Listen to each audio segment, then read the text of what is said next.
Boa noite, meus amigos, tudo bem com vocês? Espero que sim. Tinha comentado com vocês de fazer uma live sobre uma data judaica que vai acontecer agora sexta-feira, que é o nosso Ano Novo. O Ano Novo judaico não acontece no dia 1º de janeiro. Na verdade, pouca gente sabe, mas nós não temos um único Ano Novo. Nós temos pelo menos 4 anos novos, 4 Réveillon a ser celebrado. O de maior relevância hoje, para nós, para o judaísmo, é o Ano Novo que acontece nesse mês. Na verdade, no mês que vem, que acontece na sexta-feira. Nós seguimos com um livro de oração especial chamado Mahzor. Aqui eu uso o Mahzor da minha instituição, na verdade não minha, mas é que eu faço parte, eu gosto tanto que eu até cito como minha, que é a Brit Brahá. Depois eu posso passar o site para quem quiser, se alguém quiser adquirir. É um livro bem legal, tem orações reflexivas. Bom, o que se diz do Ano Novo Judaico que acontece numa data exótica, uma data que não tem nada a ver com o Ano Novo em lugar nenhum do mundo? No mês de setembro, por que se comemora o Ano Novo nessa data? Para nós, judeus, nós consideramos o Ano Novo, nós contamos o ano, geralmente a partir da criação do mundo.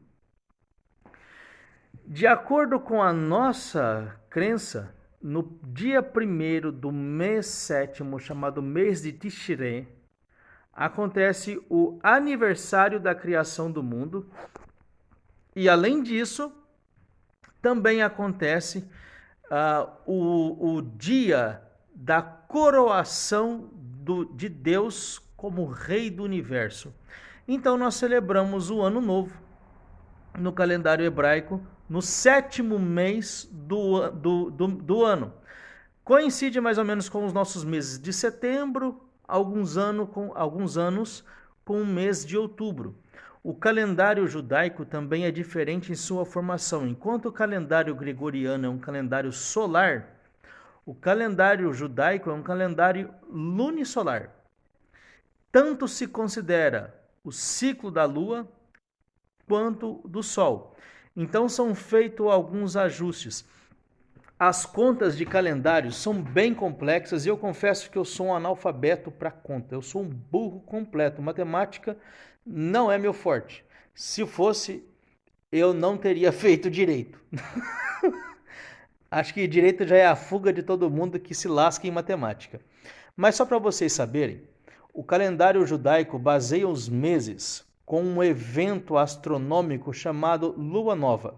Não é a mesma lua nova para a astronomia. A astronomia considera a lua nova quando a lua está completamente oculta e o seu ciclo está passando pela Terra. Nós consideramos a lua nova quando a lua está completamente oculta, contudo, o primeiro quadrante da lua se torna visível.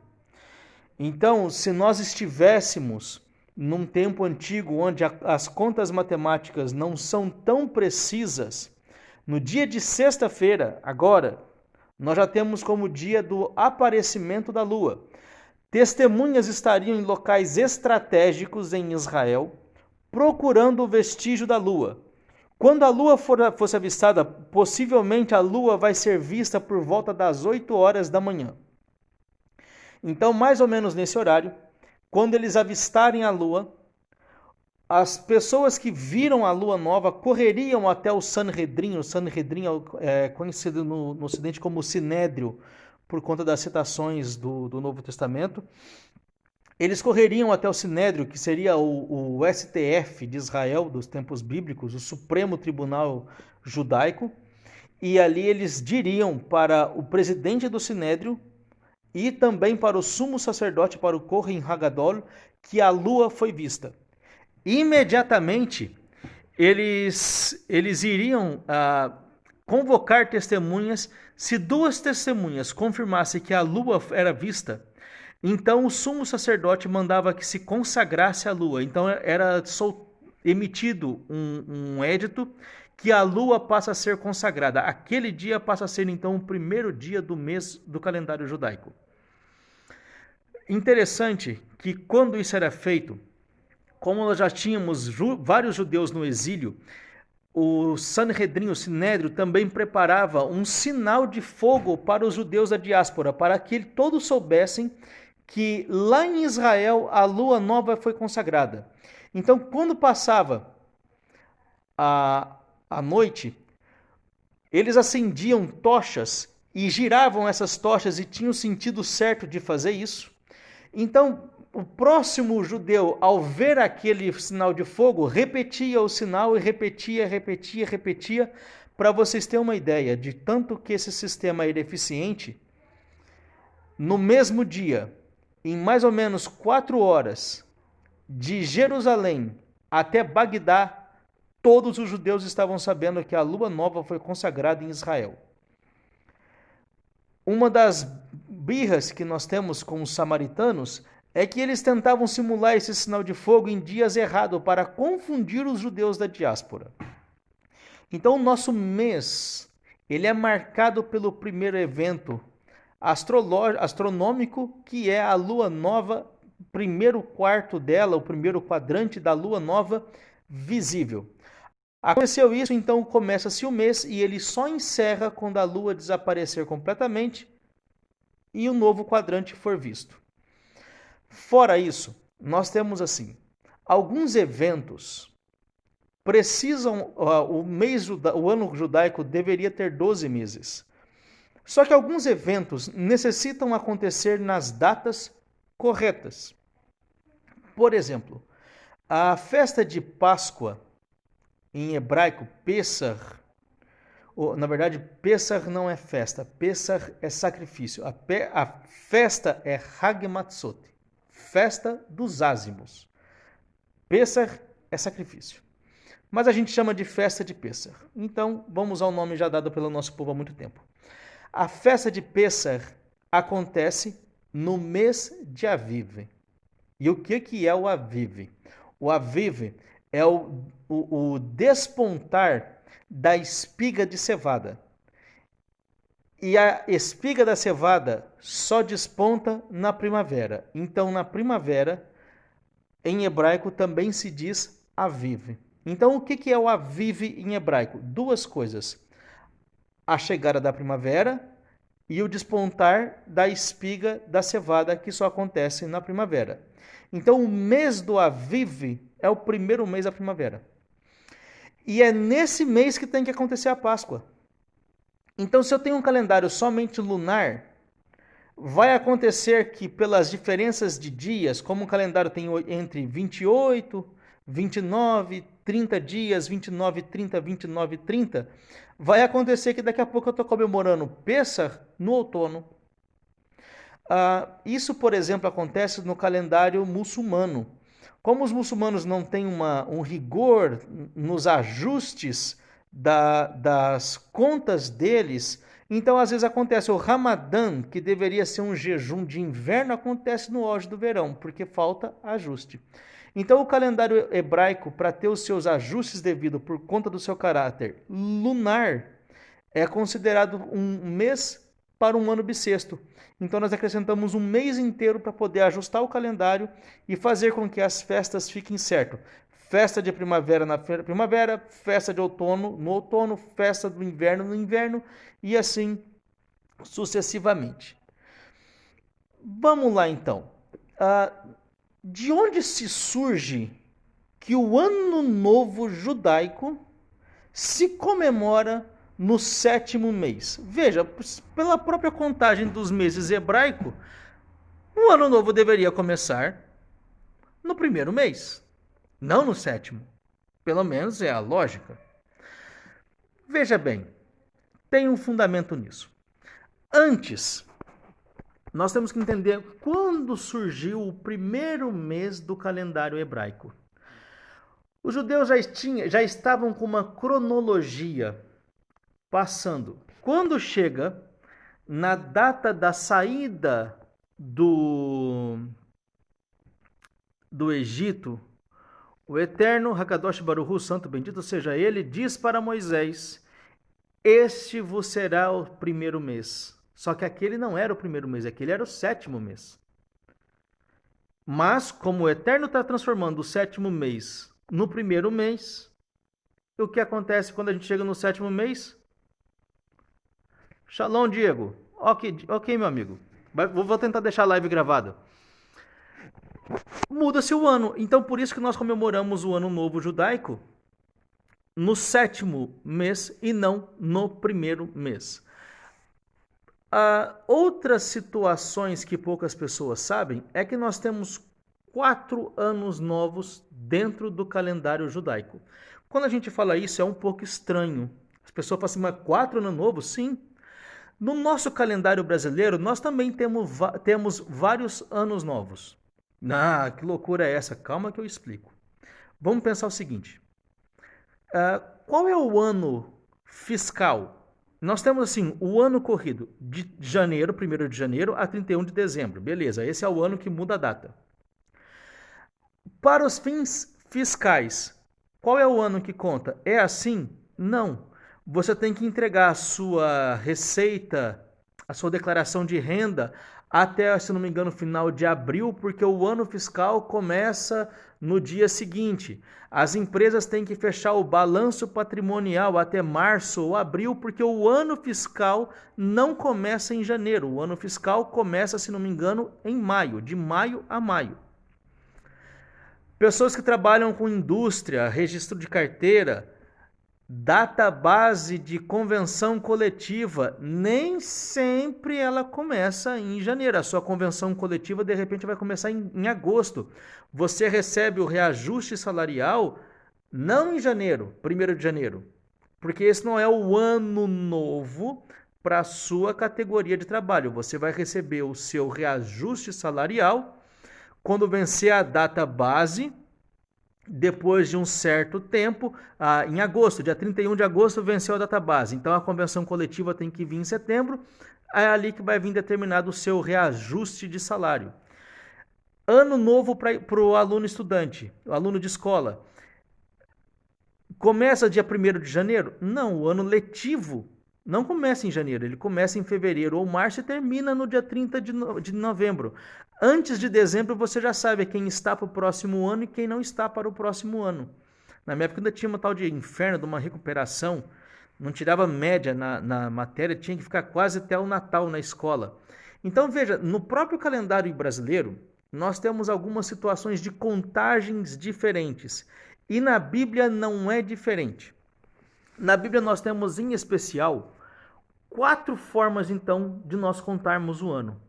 O primeiro sistema é o sistema dos meses.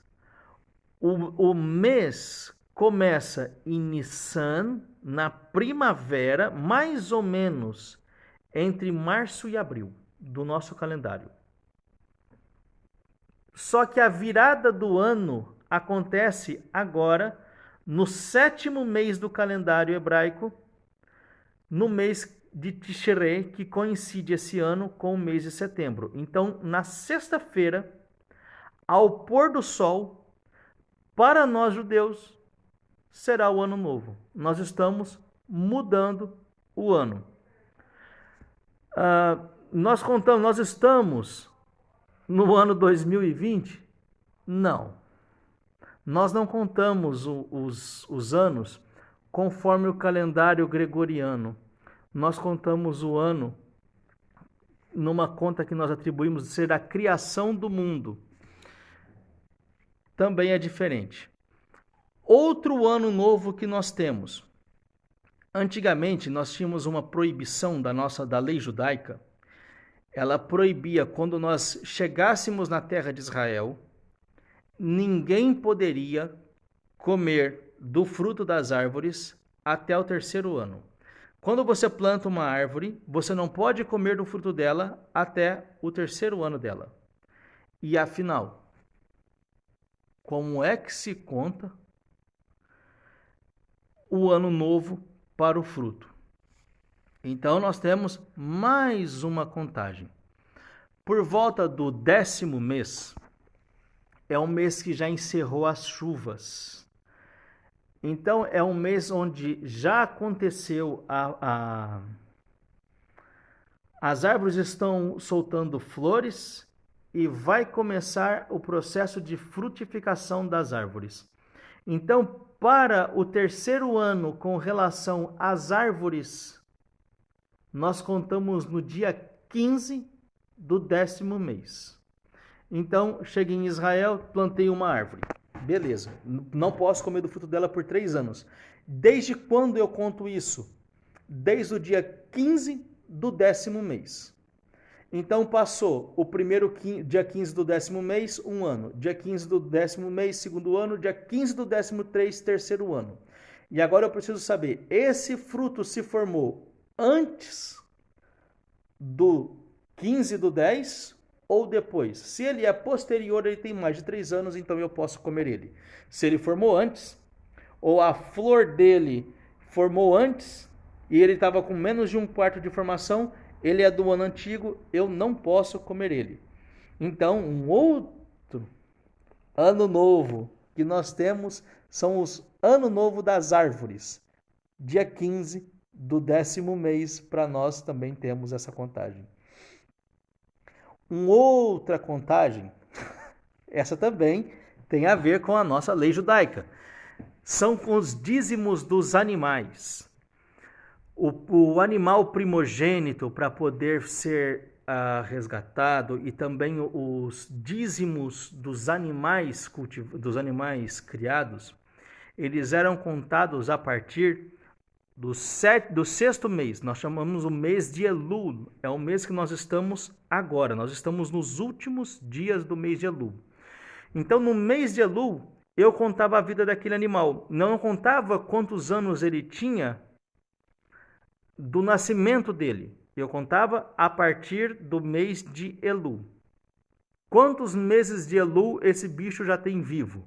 Tem dois meses de Elul. Então quer dizer que ele tem 2 anos de idade. Para fins do dízimo de animais, nós considerávamos então o ano novo no mês de Elul. Para a separação do dízimo das frutas, das primícias das frutas e dos frutos incircuncisos, Tisha B'Av. Nossa! Esquece isso. Nós consideramos o 15º dia do Beshvat, 15º dia do 10º mês. Para a contagem dos meses, Nissan, contagem dos anos, Tishrei. 4 anos novos dentro da lei judaica. Agora sim, mas espera aí. E onde que está isso na Bíblia? Qual dessas contagens estão corretas? Nós somos muito perguntados sobre isso. Se nós praticamos aquilo que está na Bíblia, ou se nós inventamos essas coisas da nossa cabeça. Primeira coisa, gente, para que serve um calendário? Ou para que serviu um calendário? Hoje, nós estamos no ano 2020, de acordo com a tradição ocidental. Se você perguntar para você, para que te serve um calendário? O que você me responderia? Se quiser deixar aqui nos comentários, a gente vai participando junto. Para que te serve um calendário? Qual a relevância para você de um calendário? Alguém quer arriscar? Para que te serve um calendário? Qual é a relevância disso na sua vida? Preciso de um calendário para quê? Talvez para você organizar as suas rotinas, organizar... o Felipe aqui arriscou. Hoje é pouca relevância. Agora eu vou fazer uma outra pergunta. Qual é a relevância para a Bíblia de ter... Opa, já matou a pau aqui no negócio. Já matou a pau. Qual é a relevância ainda? Bruno Andrade, fechamento contábil, foi o que a gente disse. Nós temos um ano novo especialmente contábil. Hoje eu preciso para organizar meu trabalho, boa. E agora eu vou fazer uma pergunta para vocês. E para a Bíblia, Qual é a relevância de um calendário? O que vocês acham? Quero ser religioso, quero cumprir a Bíblia. Qual que é a relevância de um calendário? Você pode responder conforme a sua religião, tá? Não precisa, vou tentar adivinhar. Não, fica tranquilo. Você vai ver que os princípios são bem próximos. Talvez você perguntaria, como é que eu vou celebrar? Eu sou cristão e eu tenho uma data sagrada com o Natal. Sem um calendário. Como é que você vai fazer? Os ortodoxos russos praticam um ritual que eles mergulham em gelo na festa da Epifania, que seria Pentecostes. Sem um calendário, como é que você vai saber quando isso acontece? Quando que você sabe quando é Carnaval, Semana Santa, se você não tem calendário? Para nós, o princípio é mais ou menos esse. Primeira coisa, como povo, eu preciso de um calendário principalmente para minha colheita. Nós estamos falando de um tempo que o calendário está sendo desenvolvido de 2.000 anos antes de Cristo. Para aqueles dias, o meu calendário tinha que ser voltado para a agricultura. A agricultura era a base da sociedade israelense e das sociedades do mundo antigo.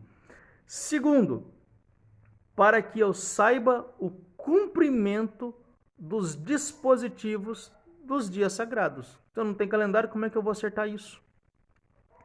Então, é nesse sentido que nós precisamos ter um calendário o mais certo possível para que eu cumpra os dias santos nos dias santos. Senão, eu vou errar.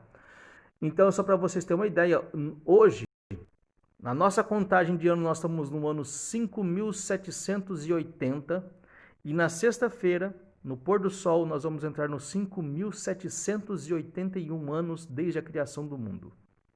Enquanto o mundo ocidente está no ano 2020, nós estamos no 5.780. É diferente. Bom, agora eu comentei com vocês alguns aspectos do ano novo. Geralmente nós somos perguntados, tá, mas isso tudo na Bíblia como fica? Então eu separei alguns textos para vocês. Primeira coisa, a primeira referência que nós temos de um ano novo fica no livro de Êxodo. Êxodo, no capítulo 23, nos fala para guardar 3 festas básicas, que nós chamamos de as grandes festas ou festas de peregrinação. Festa de Pêssar ou Páscoa, festa de Shavuot, semanas ou Pentecostes, e as festas da Sukkot ou tabernáculos. Essas são as 3 festas de peregrinação que Deus exige cumprimento, e elas têm o seu ciclo para serem observadas. Deixa eu ver se eu consigo abrir aqui a minha Bíblia para pegar com vocês.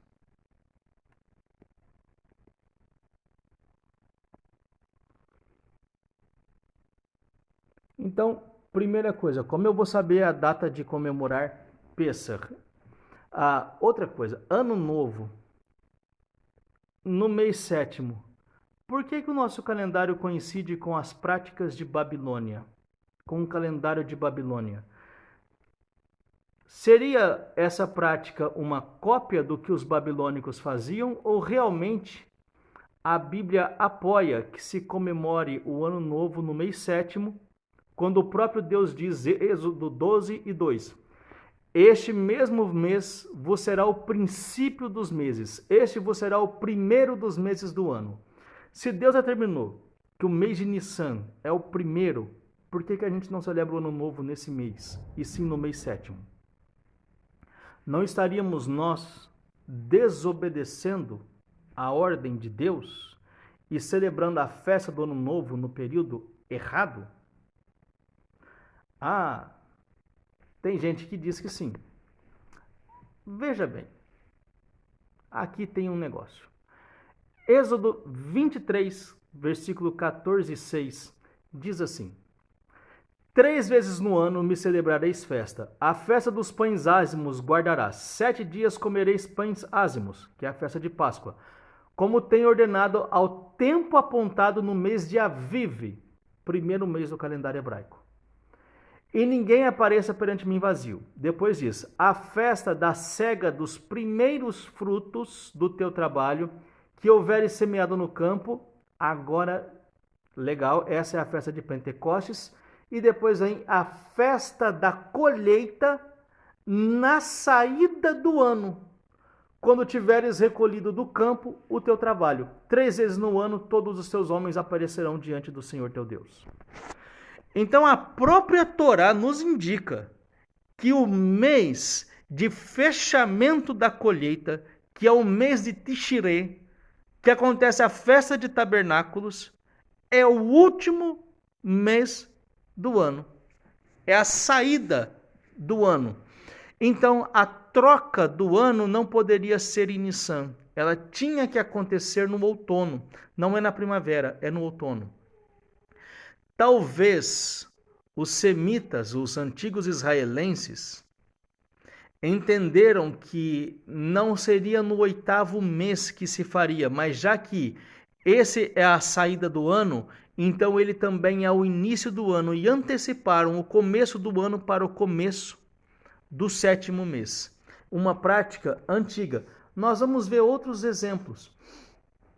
De novo, Êxodo 34. Para quem gosta de Bíblia, quer aprender sobre a Bíblia, estamos na Êxodo 34, de novo é repetido, para que celebre a festa da colheita no fim do ano. E essa festa da colheita, ela é celebrada no outono, também no mês de Tishrei.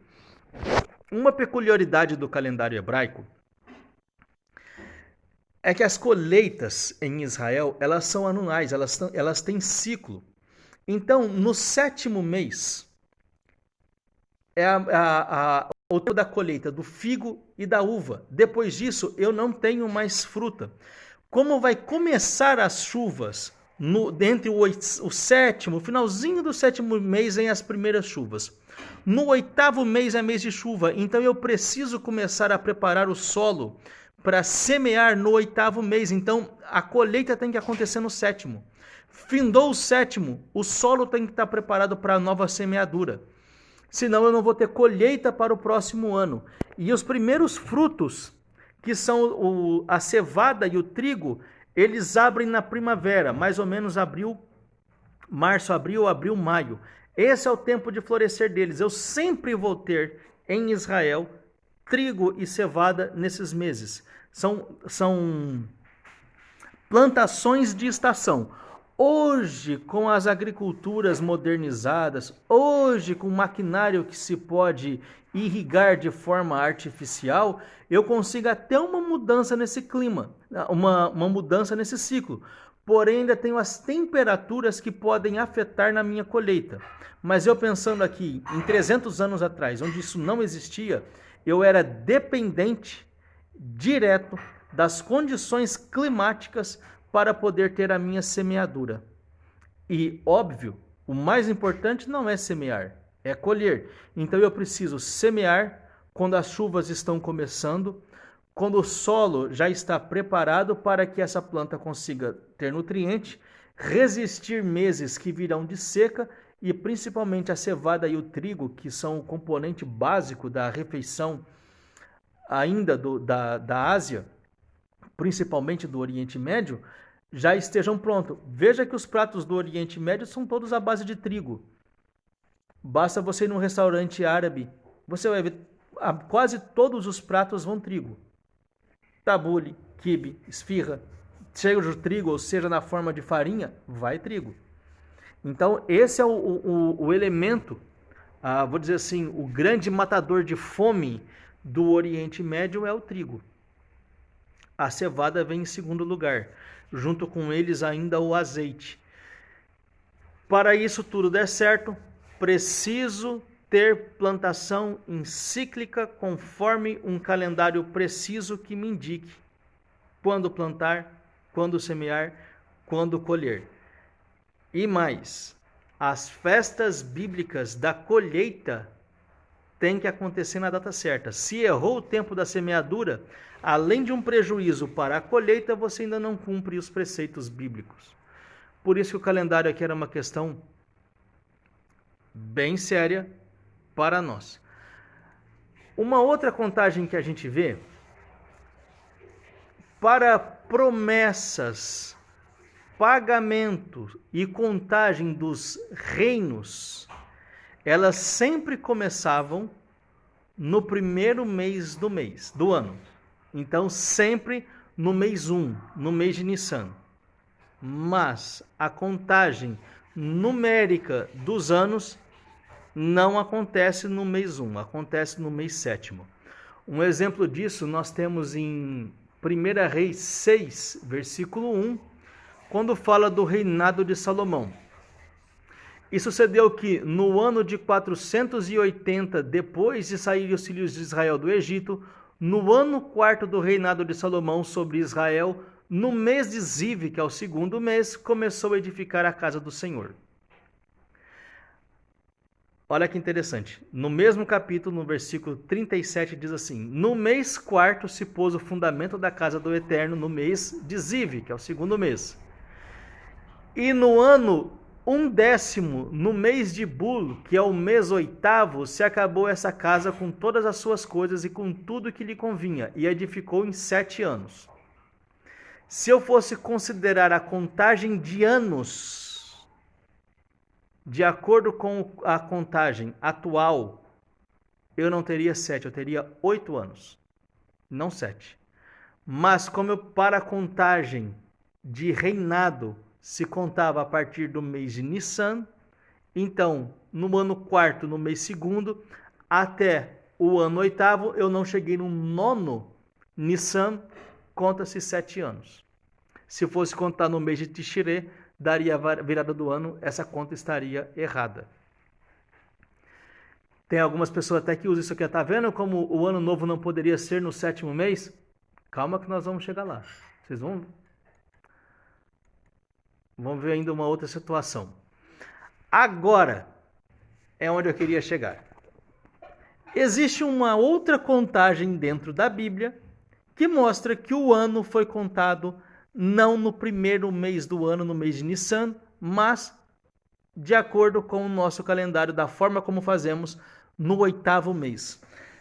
Aconteceu isso com o rei Josias, talvez o rei mais temente a Deus dos tempos bíblicos. Diz a Bíblia, 2 Crônicas 29:3. Ele, no primeiro ano de seu reinado, no primeiro mês, abriu as portas da casa do Senhor e as reparou.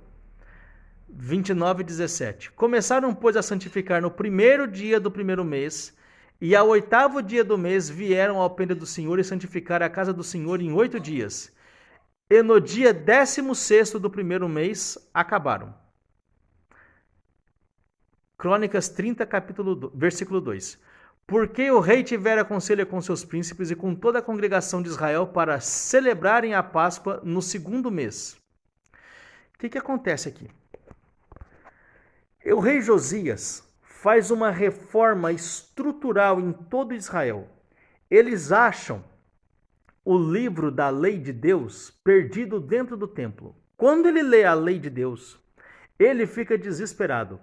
E no seu 18º ano do seu reinado, ele resolve então fazer uma reforma profunda religiosa em Israel. Manda que se queimasse os deuses, destrói os templos pagãos, faz uma reviravolta. Se esse primeiro mês que ele começa a fazer isso fosse o mês de Nissan, ele deveria então praticar essa Páscoa em menos de 14 dias. Ele tem menos de 14 dias para fazer toda a reforma dele. Mas se a contagem dele for feita a partir do 7º mês, então, na verdade, ele teria mais de 5 meses para fazer as reformas e poder chegar a tempo na Páscoa. Desculpa, o texto que eu queria ler com vocês é 2 Reis 22:1, que é o de Josias. Tinha Josias 8 anos de idade quando começou a reinar em Israel. Olha só que legal. E reinou 31 anos em Jerusalém. Sucedeu que, no ano 18º do rei Josias, o rei mandou o escrivão Safã, filho de Azalias, filho de Mesulão, à casa do Senhor, dizendo: sobe a Ilquias, o sumo sacerdote, para que tome o dinheiro que se trouxe à casa do Senhor, a qual os guardas do umbral da porta ajuntaram do povo.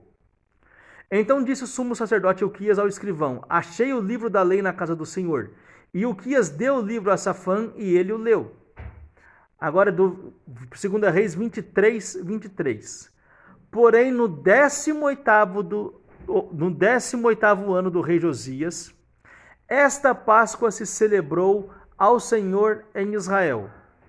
2 Crônicas 35:19. No 18º ano do reinado de Josias se celebrou essa Páscoa, no 14º dia do primeiro mês. Se a contagem do reino de Josias fosse feita no mês de Nissan, ele deveria ter achado o livro da lei no dia 1 de Nissan e em 14 dias ter feito o recorde da construção civil do mundo antigo, reformar Israel inteiro, reformar o templo inteiro em menos de 13 dias, se santificar, processo que demora mais de 40 dias, e assim os sacerdotes para comemorar a Páscoa. No 18º ano ele acha o livro e no 18º ano ele cumpre a lei. Se essa conta fosse feita considerando Nissan, não daria tempo. Essa conta claramente se foi feita considerando o ano novo, no 7º mês, no mês de Tishrei. Então a gente alega assim, a palavra Rosh Hashanah não aparece na Bíblia. Aparece. Mas para a festa de Tishrei acontece o nome Yom Teruah, Dia das Trombetas. É verdade. Mas nós estamos vendo que o Yom Teruah acontece no 7º mês. O 7º mês também é o último mês do calendário hebraico, ou pelo menos é a saída do ano. Ou seja, o período de transição, de mudança. E você quer ver uma coisa aqui interessante? Agora o checkmate dos checkmates. Ezequiel 41. Aqui está a palavra Rosh Hashanah na Bíblia, para os opositores de plantão. No ano 25 do nosso cativeiro, no princípio do ano, presta atenção nisso, no 10º dia do mês, 14 anos depois que a cidade foi conquistada, naquele mesmo dia veio sobre mim a mão do Senhor e me levou para lá. No ano 25 do nosso cativeiro, no princípio do ano, no 10º dia do mês, 14 anos depois de conquistado. Que mês é esse? Que ano novo é esse que começa no 10 do mês 7º? E detalhe, quando a gente pega a lei, a lei do Iovel, deixa eu tentar lembrar como que é Iovel em português. O que vai dar aqui? Jubileu. As leis do Jubileu. Jubileu não é aquele personagem do Pernalonga que o Jubileu está estranho, eu tenho medo. Jubileu era um ciclo, nós chamamos de o ano sabático. Durante 7 anos, quando inteirava 7 anos, o próximo ano não poderia ser plantado, a terra tinha que dar um descanso. E a cada 7 ciclos de 7 anos, quando então inteirava 49 anos, o próximo ano não era também semeado e mais, as dívidas de todo o povo eram perdoadas e ainda as propriedades voltavam para os seus antigos donos e os escravos eram libertos. Então, peraí, deixa eu tentar explicar isso aqui numa forma melhor. Vamos imaginar que eu comprei a casa de uma pessoa, de um israelita. Comprei a casa do meu vizinho. Nós estamos no ano 48 da última contagem. Até o ano 49, a casa fica comigo. No ano 50, eu tenho que devolver a casa para o meu vizinho. Se eu sou agiota, tem um monte de gente que. Eu tô dando um exemplo, pelo amor de Deus, não sou agiota, não, nem dinheiro eu tenho para emprestar, não tem nem para mim dinheiro para emprestar. Então, sei lá, eu faço agiotagem. Tem um monte de gente que me deve dinheiro e nós estamos no 48º ano do ciclo de 50 anos. Quando chegar o ano 50º, todas as dívidas são perdoadas.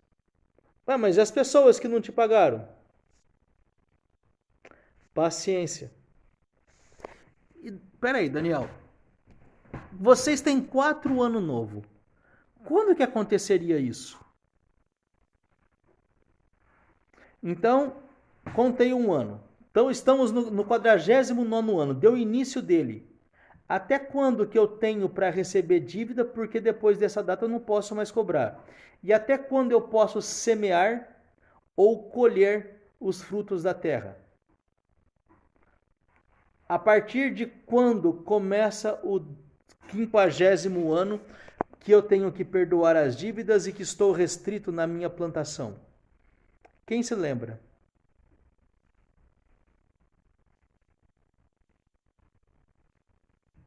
Eu vou ajudar vocês. Levítico 25, versículo 9. Então, no mês 7º, aos 10 do mês, fará passar a trombeta do jubileu. No dia da expiação fareis passar a trombeta por toda a terra. E santificareis o ano 50º e apregoareis a liberdade da terra a todos os seus moradores. Ano de jubileu vos será. Tornareis cada um a sua possessão e a cada um a sua família. O ano 50º vos será jubileu. Não semeareis, nem colhereis o que nele descer de si mesmo, nem nele vindimareis as uvas da separação, porque jubileu é, santo será para vós, novidade do campo comereis. Quando começou o ano 50º? No Yom Kippur, que acontece no 7º mês. Sexta-feira agora será para nós o início do 7º mês, a virada do ano. 10 dias contados a partir de sexta-feira é o Yom Kippur. Nesse Yom Kippur acontecia o exato início do jubileu.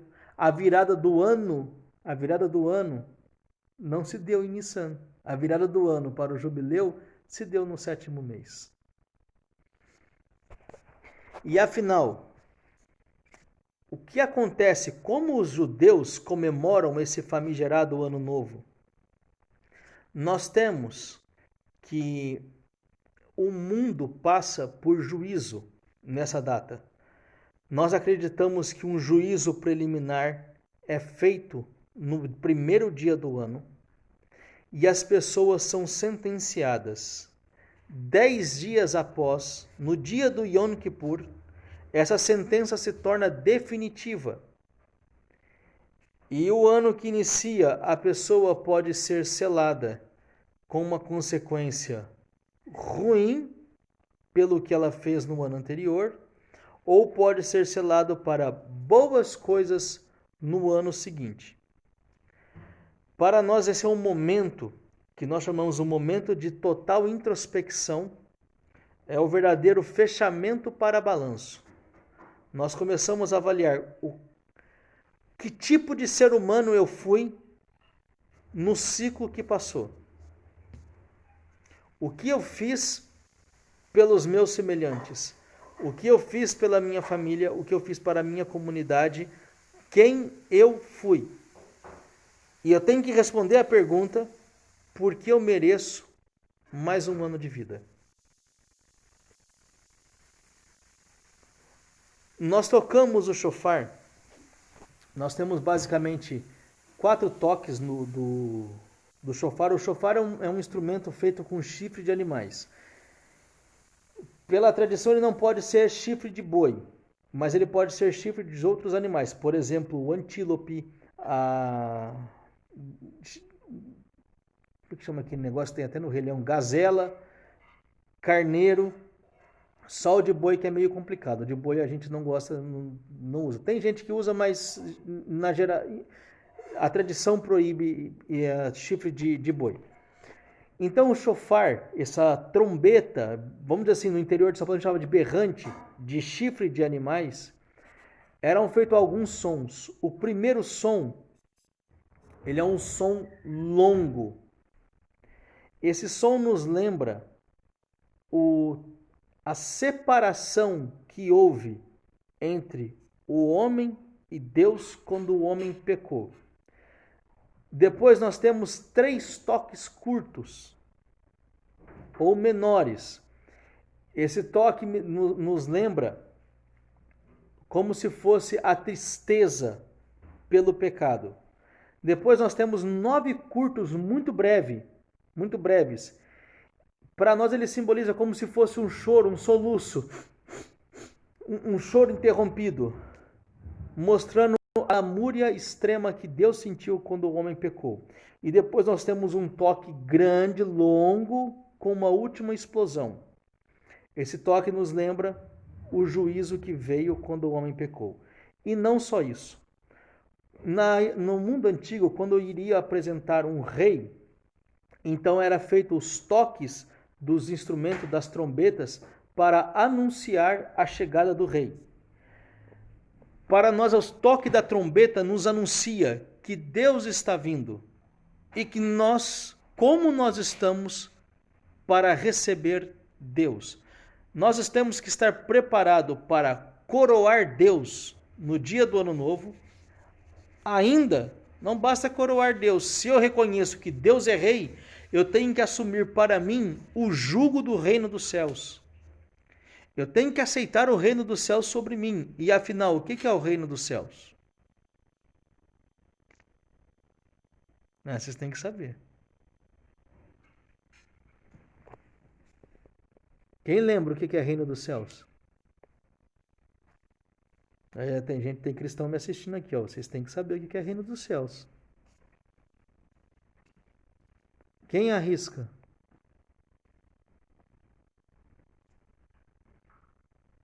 Podia acabar o tempo da live sem eu falar o que é o reino dos céus, só para vocês ficarem curiosos e pesquisar.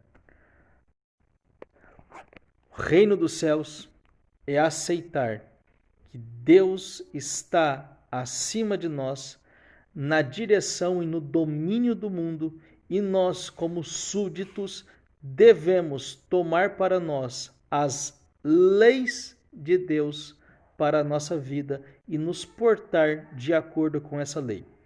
O povo judeu, isso aí, Rabi Sorá. O povo judeu tem uma vinculação. O pessoal quando fala assim, eu tenho uma aliança com Deus, o pessoal não sabe o que é isso. O contrato, preste atenção nesse termo, a palavra brit, aliança, tem ideia de um contrato de vassalagem com Deus. O que é vassalo? O vassalo é a pessoa que prometia devoção e fidelidade plena e irrestrita ao seu senhor sob pena de morte. Então, um rei vassalo era um rei que servia a um outro reino. Nós temos contrato de vassalagem com Deus. Por meio desse contrato, Deus nos toma por filhos. Passa a ser nosso Pai, nosso Senhor, nosso Rei, e nós temos nos nossos ombros o compromisso com a fidelidade, com os termos, as cláusulas desse pacto, as cláusulas dessa aliança, conhecida como Torá, a lei. E se eu não executo essas leis? Mas eu sou cristão. O salário do pecado é a... Quem lembra? Lá em Romanos. Vou ajudar vocês. Vou ajudar Paulo a lembrar vocês. O salário do pecado é a morte. Por isso que o pecado leva à morte? Quando você promete, jura, faz uma aliança e não cumpre, a consequência, de acordo com o livro dos Hebreus, Novo Testamento, morte sem misericórdia. Então, como nós erramos e Deus é misericordioso, Ele nos dá uma nova chance. Ah, quer dizer que eu posso errar sempre? Vai nesse caminho e você vai errar. E você vai achar, viva como se amanhã fosse o último dia da sua vida, que uma hora você acerta e vai ser mesmo. Eu indicaria um caminho diferente, o caminho de aceitação do jugo do reino dos céus sobre nós. Sexta-feira, ao pôr do sol, de acordo conosco, o mundo estará sendo julgado. O mundo já passou por uma sentença. A sentença veio aí, ó. A maldade dos homens culminada com o juízo. O que a Covid te ensinou? Te ensinou a ser solidário? Rafael Bogo, boa essa de matar quem não cumpre promessa. Tem gente que prometeu churrasco lá em Curitiba aí, ó. Tô só de olho. A agenda aqui tá bombando aqui com as anotações. Meu, cara, mão de vaca. Faz aniversário em Curitiba, não convida a gente, mas tá bom. Dá tempo de arrepender, meu irmão. Brincando, gente, o Rafael é um grande irmão meu, trabalhou junto comigo e não só amizade de trabalho, a gente continua mantendo um bom relacionamento da amizade para mim, o irmão também que tem aqui em Curitiba, perto da minha cidade. Mas tá devendo um churrasco. Felipe Maciel também. Então, prezados amigos, tem um final de um filme. Para mim, quando eu falo assim, o que você imagina que é o juízo final? Para mim, no dia do juízo final, vai acontecer a exata cena do filme A Lista de Schindler. Quem conhece o final do filme? Quando o Schindler começa a... Não estou fazendo juízo dele. Não sei o que... Ele foi uma exceção. Quando ele começa a pegar um broche e fala assim, tá vendo esse broche? Eu podia ter vendido e salvado mais 2 pessoas. Tá vendo esse carro? Eu podia ter vendido esse carro e salvo mais tantas pessoas. Eu podia ter feito mais. Eu podia ter feito mais. O que nós fazemos com os nossos frutos? Não é uma questão aqui de, eu sou judeu, sou católico, não é questão de religião. É nós como seres humanos.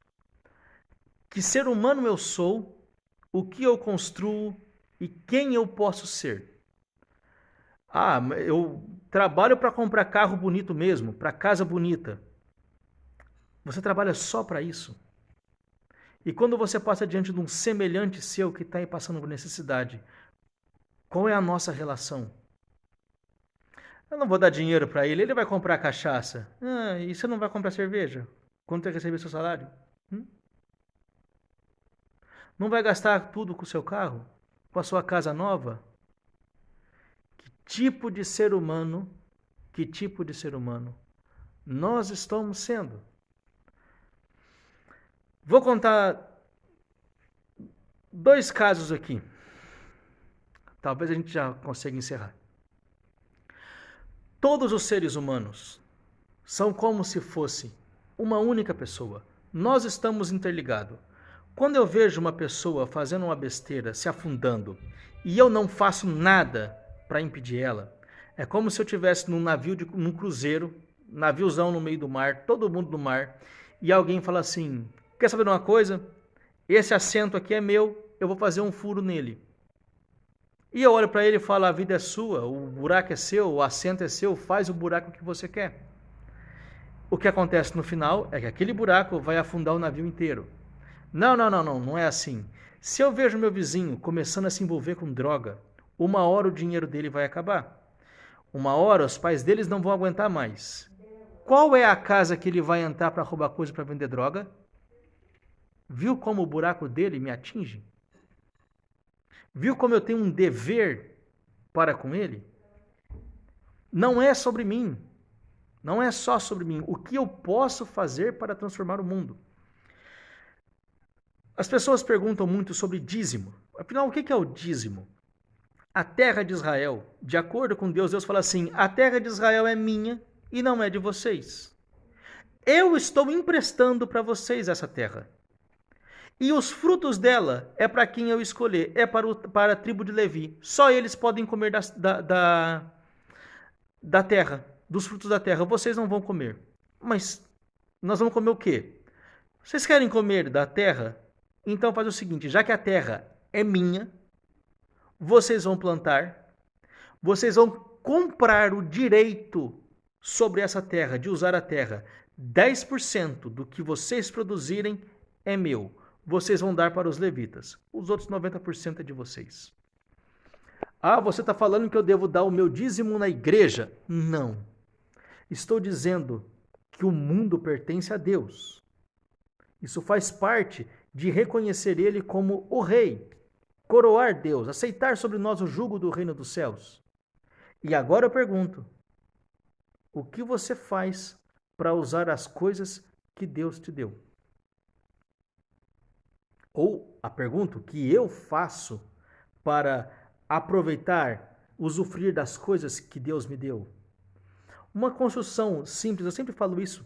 Em hebraico, eu não posso dizer que eu tenho uma casa, eu tenho um carro, eu tenho um cachorro. Isso não funciona em hebraico. Em hebraico, eu tenho que usar uma construção que é Yesh li habait, Yesh li hameronit. Existe para mim uma casa e existe para mim um carro. Ah, você tem TV em casa? Não. Yesh li televisão. Existe para mim uma TV. Quer dizer que alguém fez com que eu tenha. Sou devedores de favor, contrato de vassalagem. Eu devo contas para alguém do que está na minha posse. Eu sou um servo. Estou aqui como um agente, um administrador, um encarregado. Alguém com procuração, mas um dia, aquele que me encarregou desses bens vai me questionar. O que você fez com os presentes, os dons, os talentos que eu te dei? Você certamente matou a fome do seu irmão. Você vestiu quem estava nu. Você deu de beber para quem teve sede. Que tipo de ser humano você foi lá embaixo?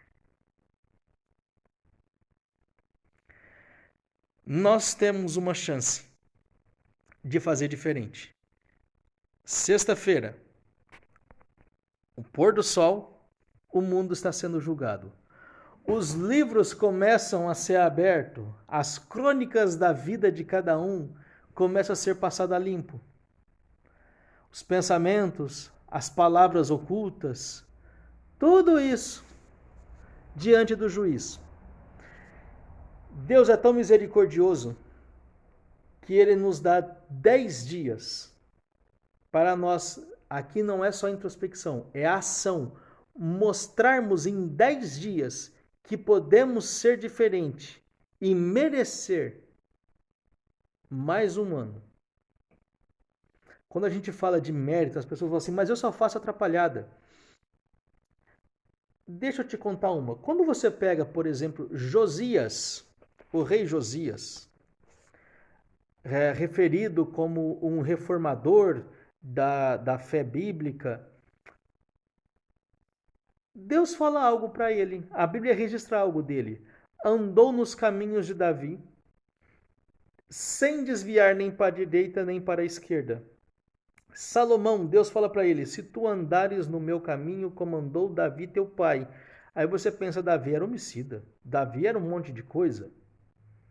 Davi não repetia os mesmos pecados e sempre quando pecava, Davi estava pronto para techuvá, pronto para o arrependimento.